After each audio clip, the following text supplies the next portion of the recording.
রাকাত তারাবি 21 মিনিটে শেষ। আল্লাহু আকবার, আলহামদুলিল্লাহ আলামিন আল্লাহু আকবার। তুই ইমামতি করিচ্ছা ভাই, তুই মাটি কেটে খা। ইমাম সাহেব নামাজ পড়াইতেছেন গালফ এয়ারের গতিতে, জাম্বু জেটের গতিতে। আল্লাহু আকবার, আলহামদুলিল্লাহ আলামিন আল্লাহু আকবার। তুই ইমামতি করিচ্ছা ভাই, তুই মাটি কেটে খা। বলেন তুই কি কেটে খা ভাই? তোরে আমি কপালে চুমু দিয়া বলি নে, তোরে আমি এভাবে বলি ভাই আল্লাহর হস্তে তুই ইমামতি করিচ্ছা ভাই, তুই মাটি কেটে খা, তুই রিক্সা চালায় খা, তাও তুই হালাল কামাই করে খাইতে পারবি। কিন্তু তুই যেই তরিকায় এত স্পিরিডে, বিমানের স্পিরিডে তারাবি পড়তাছ, তুইও শেষ, মুসল্লিও শেষ, তোরও জিন্দিগি শেষ, মুসল্লিদেরও জিন্দিগি শেষ। আপনি ইমামতিতে দাঁড়াইছেন, আমাকে রুকুর তাসবিহ পড়তে দেন না। আপনি ইমামতিতে দাঁড়াইছেন, আমি রুকু থেকে দাঁড়াবার পরে তাসবিহ পড়তে পারি না। আপনি ইমামতি দাঁড়াইছেন, আমি তাশাহুদ পড়তে পারি না, আমি দুরুদ পড়তে পারি না, আমি দুআ মাসুরা পড়তে পারি না। আপনি ইমাম হতে পারেন না, আপনি আমানতের খেয়ানতকারী। কথা কি ঠিক বললাম? আমানতের ভাই, তুই রিক্সা চালা, তোর একটা অটো কিনা দেন, তুই অটো চালায় খা, তুই স্পিরিডে চালাবি, টাকের তলে ফলে মরি যা, তাও তুই একা একা মরবি, কিন্তু আমাদের এ নিয়ে মরিস না তুই ভাই।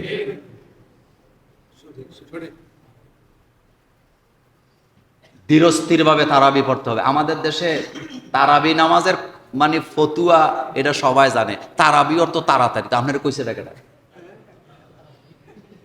একেবারে গ্রামে গঞ্জে অঞ্চলে যেখানে যায় বলবেন ভাই তারাবি অর্থ কি? তারাবি অর্থ তাড়াতাড়ি। আপনি গোড়ার ডিম পড়ছেন। তারাবি অর্থ বলে তারাবি শব্দের অর্থ হইল বিশ্রাম নেওয়া, ধীরে ধীরে পড়া। পড়বেন বিশ্রাম নিবেন, পড়বেন বিশ্রাম নিবেন। এমনি পড়লে 10 জনও পাওয়া যাবে না মসজিদে। 2 মসজিদে তারাবি শেষ হয়েছে। কয় মসজিদে? স্কেলে গেছে। আপনারে দিয়ে কই আর কি, কোথায় গেছে? চা খাইতে গেছে। যাই এক মসজিদ আরেক মসজিদের মুসল্লির জিগায় তোমাদের নামাজ কয় মিনিট লাগছে? কয় আমাদের তো 22 মিনিটে না লাগছে। উনি আবার ওনার সাথে আরেকটা কয়, দেখছো কি ইমাম রাখছো, 1 ঘন্টা শেষ হয় না আর এরা 22 মিনিটে শেষ। এরকমের পণ্ডিত নাই ভাই? তোমার তারাবি পড়ার দরকার নাই ভাই, তুমি চলে যাও।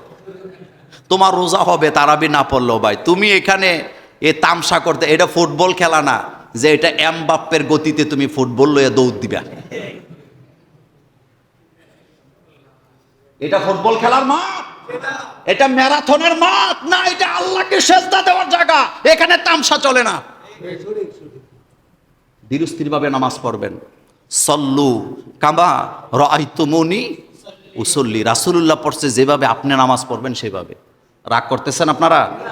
এ কথাগুলো সত্য না মিথ্যা? ভাই তুমি যাও, তোমার তারাবি দরকার নেই।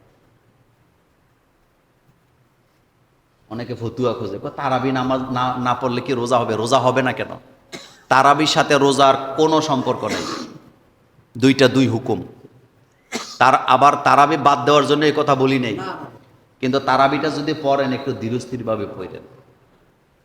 আল্লাহ যেন আমাদেরকে কবুল করেন, আমরা বলি আমিন। নাম্বার, এরপরে আরেকটা কথা, সাহারি যেটা খান, কি খান? এটা শেষ রাতে খাবেন। কোন রাতে খাবেন? প্রথম রাতে খাইয়েন না, শেষ টাইমে খাওয়াটা সুন্নত। তারাবি শেষ করবেন 10 আয়াত 20 আয়াত পড়ার পরে যেন আজান হয়ে যায়, 40 আয়াত পড়ার পরে যেন কি হয়ে যায়? আজান হয়ে যায়, বা জামাত ফজর পরে তারপরে আপনি ঘুমাতে যাবেন যতটুকু পারেন।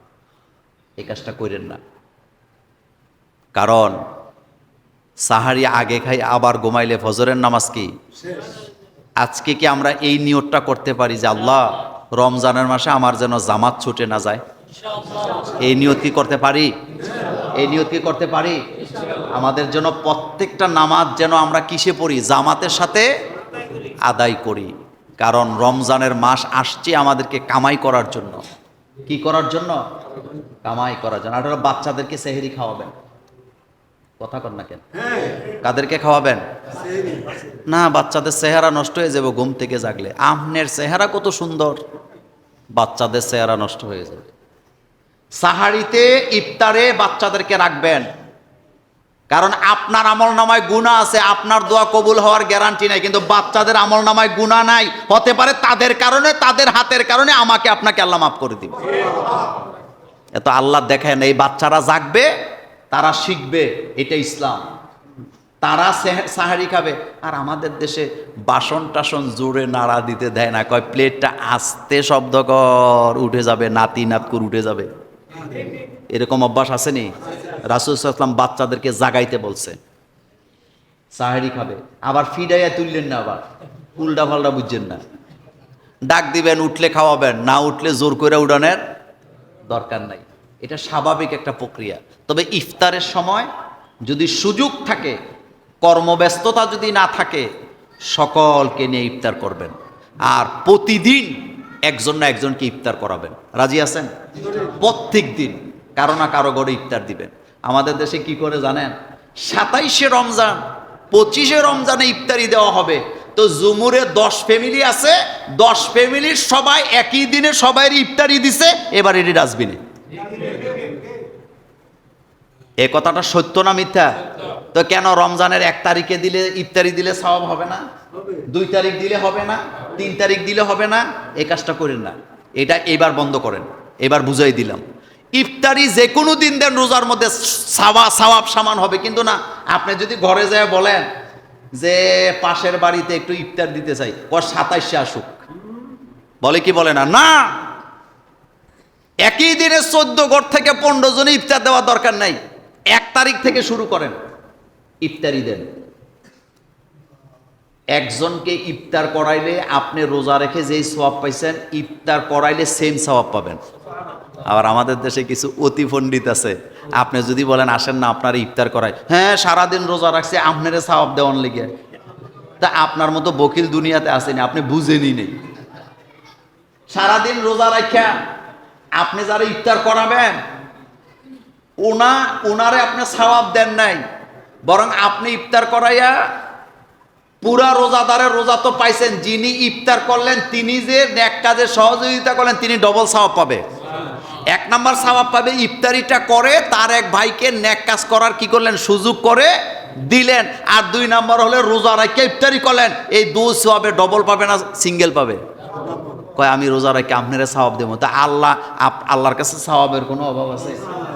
শুনেন, আমার এক কাছের মানুষ আমারে বলতেছে দোয়া করেন ইনশাল্লাহ দুনিয়াতে আমার টাকা পয়সা না থাকুক, কিন্তু আখেরাতে যেন আমার টাকা থাকে। আমি তখন হাসি দিয়ে বলছি, আখেরাতে আপনি টাকা দিয়ে করবেন নাকি? আচ্ছা, আল্লাহর আদালতে যায় যদি 1 লাখ টাকার একটা বান্ডেল লইয়া দাঁড়ান, লাভ হইব নি? অনেকে মুখ বন্ধ করে আছে। আপনার দুনিয়ার টেহা আখেরাতে কোনো কাজে লাগবে? আখেরাতে কি লাগবে? আমল, নেক। বলেন কি লাগবে? নেকি। নেকি মানে ভালো কাজ। নেকি মানে কি? ভালো কাজ লাগবে। খারাপ কাজ দিয়ে জান্নাতে যাওয়া যাবে? অনেক কথা, রমজানের আলোচনা তো সামনের দিকে আজকে আর গেলাম না, অনেকগুলা কথা ছিল, আজকে এতটুকু বললাম।